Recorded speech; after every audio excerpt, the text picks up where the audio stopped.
Hello, everyone. How are you? I am here for another Fertility Hot Seat. A Fertility Hot Seat. Oh, people are already asking to join. You guys are great. Oh my God, that's amazing. So this is how it goes. Fertility Hot Seat. I pick one of you to join me for a free 15-minute consult on your fertility case. And the rest of you get to watch, learn, listen, support. Now, keep it in mind that this advice is based on my almost 2 decades of clinical experience helping women get and stay pregnant based on the information in my books that are above me. It is not medical advice because I am not a medical doctor. So anything I tell you about, I want you to really, talk to your established team about this information. And oh my God, people keep rolling on. So you're just going to request. So I'm going to go on and look. Let's see. You guys are amazing. Oh my God, I don't know how to pick. This is the fastest, if you will, that people came on. I'm gonna go with Kramer, I think is your name. Oh, it was amazing. Oh, I just did the Ignite Fertility. Oh, well, thank you. Hi. How are you? Good. How are you? Good, good. I like the shiplap in the background. We're gonna do our basement and that, I think. Can you hear me okay? I can. Okay. Hi. So you're clear that this is not medical advice, right? This is advice based on my experience. Yeah. Yeah. So tell me how I can help. What's going on? Okay. So, my name's Megan. I'm 36. Hi, Megan. Okay. My wife and I have been trying to have a baby for over 2 years now. Okay. We started. She was 39. I was 33. We started with IUIs with donor sperm, and we on our 4th IUI, we started with her because of age. Okay. Our goal has always been 2 kids. Our plan was for her to carry, then me to carry. So our 4th IUI, we had success. We got pregnant. Unfortunately, lost the baby at 9 weeks. So then we tried several more times. Wasn't working. Decided maybe it was time to switch to me. What did you do any genetic testing on the loss? Do we know anything? No, we didn't know that was an option at the time. Okay. And by the time she was pregnant, she was 40. So I mean, we just thought it's genetic, but so then we started with blood work with me. At this point, I was 35. This was the end of last year. My AMH came back at 0.25, which was concerning. My FSH was 11.1, but everything else was normal. My estradiol normal, all my blood levels normal. I had full panels done. My thyroid's normal, insulin normal, had thyroid autoantibodies done normal. Okay. Normal BMI. So we decided instead of trying IUI with me that we would do IVF because we were worried if I did get pregnant, we would only be able to have 1 kid. So started IVF. We've had 2 retrievals so far, and then 1 round that was canceled due to poor response. So my first round was in January, and we did a microdose Lupron protocol. And he had me on 150 Menopur and 425 Follistim, and Omnitrope, and AM/PM Lupron. During our retrieval, we got 7 eggs. I was showing, that's the weird thing is that my follicle count has always been normal. Like I range between the lowest has been 12, but the highest has been 22. Wow. So it's never been low. Yeah. And so going into this cycle, I had 22, but then after I primed with birth control for 8 days, going back in, I had, I think we started with 14. Okay. And then it seemed only 7 were responding. So we were pretty much just monitoring 7 follicles the whole time. The numbers were looking great going into retrieval. On trigger day, my estradiol was 2,036. Like we felt good. Yeah. And then we got 7 eggs, but only 3 were mature, two fertilized. We ended up with 1 blast. It was a good quality blast. Okay. We haven't tested it yet. We want to do PGT testing, but we're waiting till we get more embryos because they charge per batch we send. Yeah. Okay. So my next round was in March, and our doctor wanted to do the same protocol, but he wanted to up the Menopur to see if that would work better. So then I was on everything the same, primed with birth control, but we did 300 Menopur instead of 425 Follistim. I got to day 8 of stims, and I had started with 16 follicles, and then only 2 were growing, and I just wasn't having a good response. I think on day 8 my estradiol was 400, so we decided to cancel because our other limitation is we are running low on our donor sperm, so we are just very cautious on how we use it. Okay. So we canceled that, tried again in May. But what's odd after that canceled cycle was it kind of screwed me up. Like, my period was super late. It's always been very regular, very normal, healthy flow.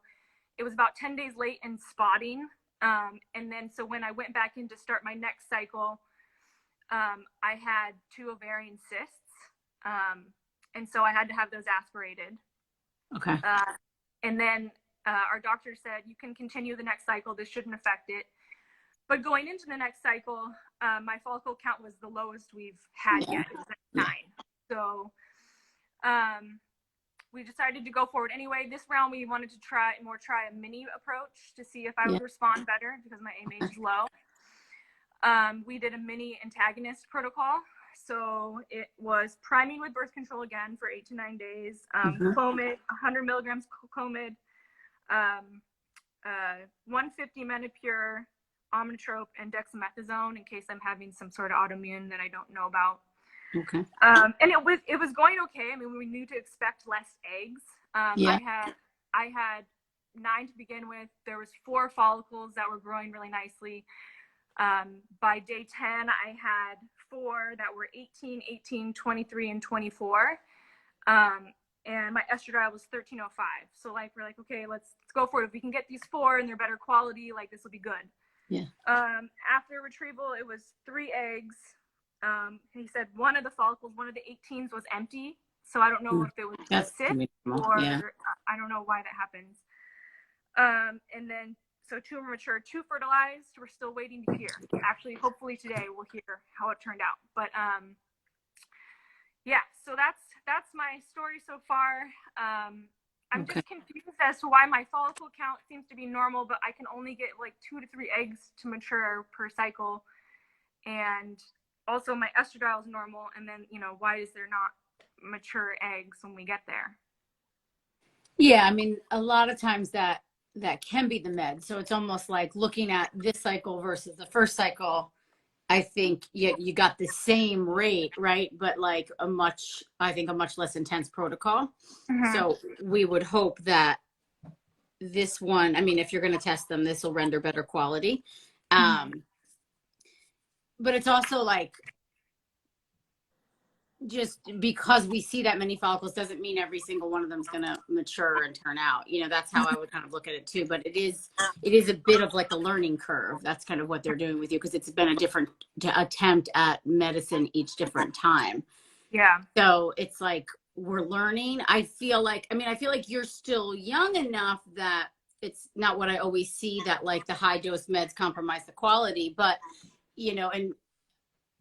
but to me, and you could tell me, was this easier on your body this cycle than the first cycle, or about the same? I think, well, it's hard to say, because the first cycle I was just very nervous and stressed, and I also had stopped working out because it was, COVID was really bad in January, and so I stopped going to the gym. I hadn't made a lot of positive changes that I've made since then. In terms of diet, and I've cut out all caffeine, alcohol since January. So I just have felt better in general. Okay. So I would say I felt better, but I don't know. If it's all the things combined.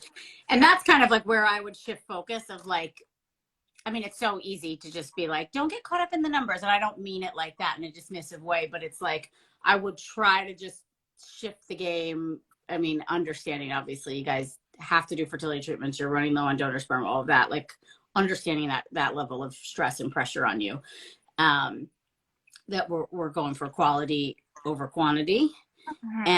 But that less is more typically, I think, with some of these protocols. Like, so to think, okay, maybe like, and I also think it's good to step back and gauge, like, okay, how many more cycles like this do I have in me? And maybe even counting that out with the sperm, and then shifting focus to all the things you're doing of like, okay, how can I best support my body? You know, if you're not doing acupuncture, I think that's a smart thing to add in to get. Yeah, I've been doing acupuncture. Okay.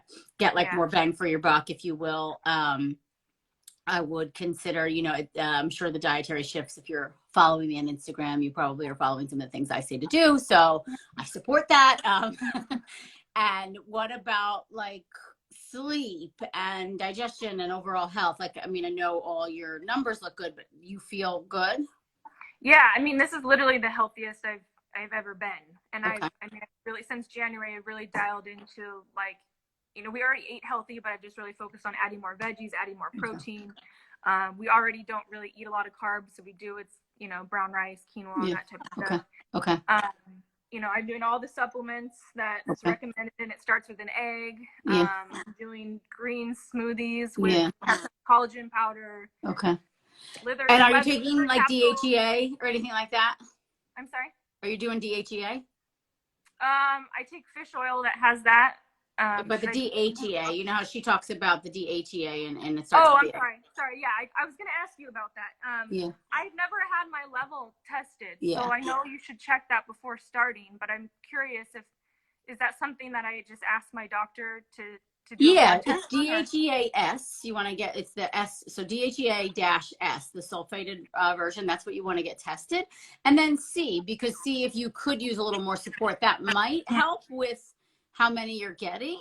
I was asking too, because sometimes girls take the 75 as per recommended in that book without getting tested, and it can actually cause follicles to hide. It can actually do the opposite. So you want to be really cautious when you take it.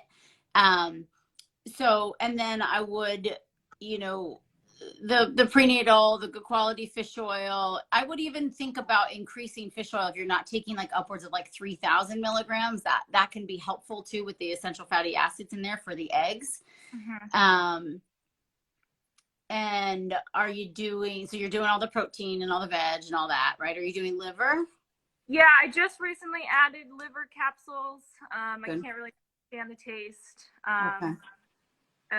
I've also been doing spirulina capsules. I've been doing that for a while. Okay. I eat a lot of protein. Yeah. Okay, good. And then exercise, like, and your BMI is not too low? Like, what is your BMI? Do you know? I think 24. I mean, it's okay. But I feel super healthy. Like I wouldn't consider myself overweight. Yeah. No, 24 is perfect. I think 24 is perfect for fertility, especially. Okay. So, yeah, I mean, I think, so what's your plan? Like, how many more cycles do you feasibly have with the sperm you have left? I mean, we have 3 vials left, but financially we are hoping to be able to be done with retrievals in 2 more retrievals. Okay. But I think that's a good number. Yeah, I just am worried that if, you know, we keep our statistic that we have already, which is 1 blast per cycle with 4 for 2 kids after PTG, like it's. The other thought process, I'm just going to throw that out there, is that if you bank a handful of embryos, and then what if you went to an IUI with you, you know? Yeah, and that, I think that is also a possibility for us, that we'll do that. And we might have to be pregnant at the same time, because I feel like we won't have a lot of time to wait. But well, you could do that'd be fun. I think that'd be kind of fun. We can both breastfeed, so there's benefits, I suppose. So yeah, like that could be fun and interesting. But it's like, you know, so right now there's 1 blast on ice, and then we're waiting for these 2 to see that we made to blast. Hopefully we did, right? Yeah, I mean, I think you kind of want to have, ideally 4 to 6 on ice, right, to get 2 babies out of it. I mean, it sounds like you're doing all the things. I'd like, to me, stay the course. And I also think you know, it's like when the pressure's on, I think it's easy to like want to just like stim the shit out of your ovaries to get as many as you can. But it's like to think about that too, of like, okay, is that the best for these growing eggs Yeah. versus I think doing a mini? for me, it's hard because I have that normal follicle count that I just see Yeah. them there, and I'm like, why aren't you growing? You know, and it's like if Have they only ever had a talked few. about like a luteal phase retrieval? Because sometimes they like catch them. They do 2 retrievals in one cycle, in a sense. Have you ever heard of that? The duostem, yeah, Yeah. I asked our doctor about it. He says he doesn't do it because it's Yeah. too new. Yeah. So Yeah. Because that's kind of what happens is like some of them just aren't there, but they'll be there in a week or two. So they go back in for them, you know? yeah. But it's also like, yeah, I mean, I guess it's more like the time of the pressure and going through the retrievals, but you still have a really good count. So it's like each cycle you'll get those. But I think it's kind of normal that you'll see maybe, you know, 9 growing. We get, you know what I mean, 4 to 6, and then how many fertilized. It's the attrition isn't that far off. I mean, I don't know what you found in your own research, but I don't think the attrition's that far off. Yeah. The things I feel like can help is like, sure, like you could look into like the ozone sauna. I feel like that helps with blastocyst rate. Acupuncture, you know, I love the castor oil packs, like when you're not cycling, you know, like that kind of stuff to just really improve circulation and blood flow. I did just buy supplies to do castor oil packs, and I was just wondering like how often, like when's the best time to do it? How, like, what is your usual? So yeah, I mean, right now you're not doing anything. You're just going to wait for a period, basically, right? So you could do them now, like every day, about 20 minutes a day. I have a video on all the like the ins and outs. But you know, it's like I have my hot water bottles on the floor right now. But like I did it earlier. I just put castor oil on my tummy, and then I just sit. I'm at my desk doing work. I kind of like stick it into my pants, the hot water bottle, and keep it on for like 20 minutes. But for you, I would do it in the off time. So when you start stimming again, we don't do it. But so right now you could do it leading up to the period. And then once you start stimming again, stop. But then the same thing. Once the retrieval's done, you can go back to it. Okay. And then another question I have is, do you have any opinions on estrogen priming versus birth control? Like, I'm just wondering, like, is the birth control over suppressing me? Yeah, I think it did. I know I think it suppressed you. Our clinic is very large, and I know they prefer birth control because you can schedule everything. But I'm just wondering if we did estrogen priming, if I'd have a better result. Yeah, I would try it because the birth control can definitely suppress. I mean, you see it. 100%. Okay. And obviously it did do that to you in that cycle.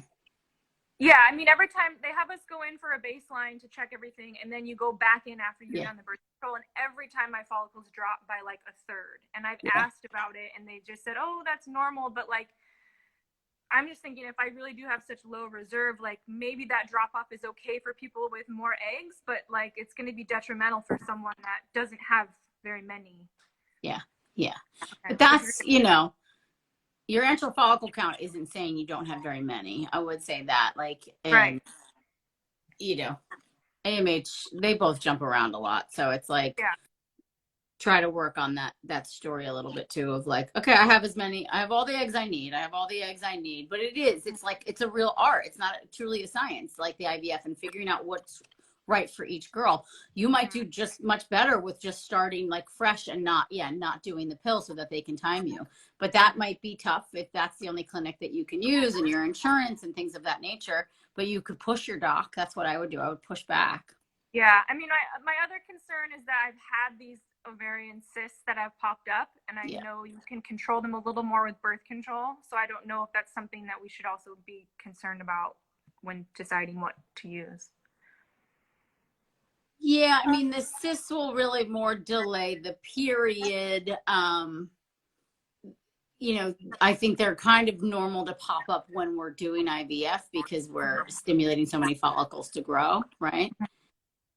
I would worry more about the suppression than the cysts. Okay. Personally. Okay. But that's where the castor oil packs can really be helpful too, right? Is like that can help process that. I like the Raupp enzyme too for the cysts. It's like a digestive enzyme. Well, it'll say on the bottle for joint pain, but it's really just a powerful anti-inflammatory. The proteolytic enzymes, they help break up cysts. So you could do the same. You could do that like the same time you do the castor oil packs, like in the off part of the cycle. Okay. And that could get you in like better position for when you start stimming again. And that's just like a pill or what? Yeah. What is, okay. They're like digestive enzymes. You take like 3 on an empty stomach. The bottle says 3 times a day, but I usually just say start with just 1 dose. Okay. What's it called again? WOB, WOB, and then the letter N, and then ZYM. Okay. Okay. My other question, myoistanol, is that No. some? I know that helps PCOS patients, but I've also read it can help poor responders. But then I'm finding mixed. I know. Some say it'll lower AMH.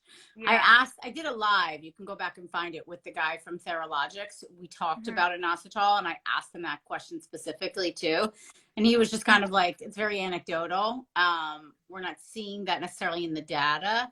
But what myo-inositol does do, it does help regulate blood sugar, so it'll help with PCOS patients. But the research is that it's showing improvement in egg quality. Mm-hmm. So, if you haven't tried it, I think there's no harm in it at like 2,000 milligrams a day, and just you could see, if you will, how you respond. I would also get the DHEAS tested and see if maybe you need a little help with DHEA, because maybe that could make a bigger difference with the recruitment. Mm-hmm. Okay. Okay. I think the last question I had was for vitamins. Is it better to take all your vitamins like once in one day or spread them out through the whole day? I think it's better to get them in than not get them in. So, yeah.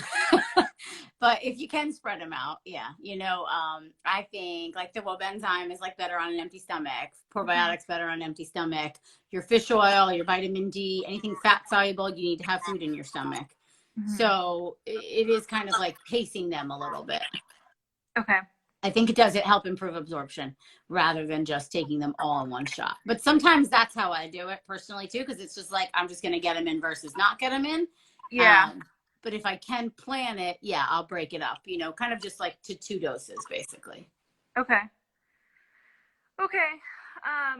So moving forward, would you recommend that I stick with the mini protocol or let's see what you get. But I think if you get the exact same results that you got with the high dose protocol, which you could,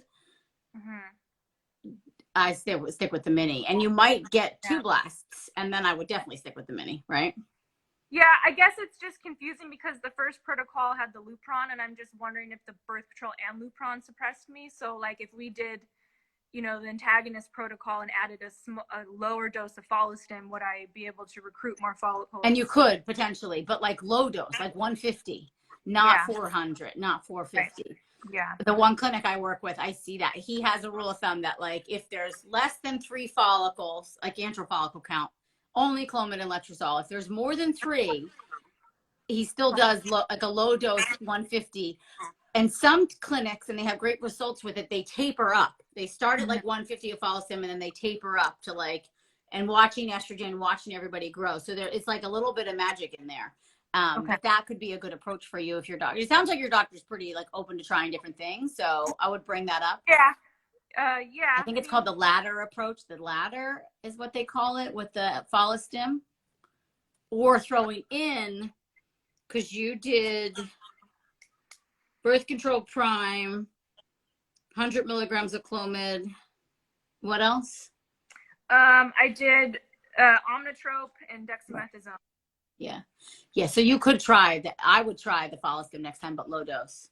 Okay. Yeah, because it's hard for me to like have good follicle count and go in with mini, like, okay, we're gonna try for 3. Like I want to be that overachiever, but it's like each round that we spend so much money because our insurance doesn't cover anything, these like trial and errors are just kill you. Exhausting. So yeah. Okay. I mean, I think that's all the questions I had. Okay. Well, keep me posted. Sending you love. Good luck. Hopefully you get a good call today. It'd be so great to get 2, and then you're at 3. But yeah, And then just, you know, I think it's smart to maybe go back to the mini, but with the adding in the follistim and L.C too, because, you know, of course, quality is important. And then to consider of like, maybe we have enough, maybe we do a transfer in her, an IUI in you. Let's see how it goes, you know? Yeah. Yeah. Okay. That'd be fun. And if you are both pregnant at the same time, I'd love a picture. Yes, definitely. I know. That was never our plan, but it might have to be. So, you know. Yeah. We'll see. Well, and that's it too. Like, you know, I mean, again, it's so easy for me to sit here and say this, but it's just like, try to trust the timing a little bit too. Yeah. Life doesn't always go according to plan. We all know that, right? You know, so it's like, they're going to come through when they're meant to come through. You're on this path. You're determined. You'll do it, you know, so just kind of surrender a little. Okay. Okay. Okay. Okay. Thank you All so right. much. Thank you. Thank you. All right. I will talk to you soon. Thanks so much. Bye. Bye. All right, guys, that was a good one. So there's a couple questions. It's not really a Q&A, but I think there was a question about castor oil. And I'm so glad you loved the Ignite program, Meg. Thank you. Come on again in 2 weeks, Meg, and I will pick you. There were so many that jumped on today, so thank you for that. My team is not on managing, so I want to just make sure. There was something about castor oil packs. Can you use the castor oil in the 2-week wait? I don't know, not in the 2-week wait. So her case was different because she's just doing retrievals and then they're not trying at home. So her 2-week wait is different. So she can do them. But if you could be pregnant, no, don't do them in the 2-week wait. Oh, you did the Ignite as well. Well, thank you guys. Thank you. Okay. So I have a whole video on castor oil packs. Just Google Aimee Raupp castor oil. It's on YouTube. There's a blog post that goes with it. All the information is there. So you're going to go and watch it. And I say that not to be lazy, but to empower you. Okay. And then I'm not going to answer any more questions because it's not a Q&A. I am doing a Q&A this week on my live. So I'll see you guys there. And it's about the egg quality diet. So like anything and everything. Okay. Love you guys. And also you, Arbonne with Hannah. Just keep requesting to join because now, you know, people are coming on at once. And so I will pick you guys and your names are in my head. Okay. Sending you.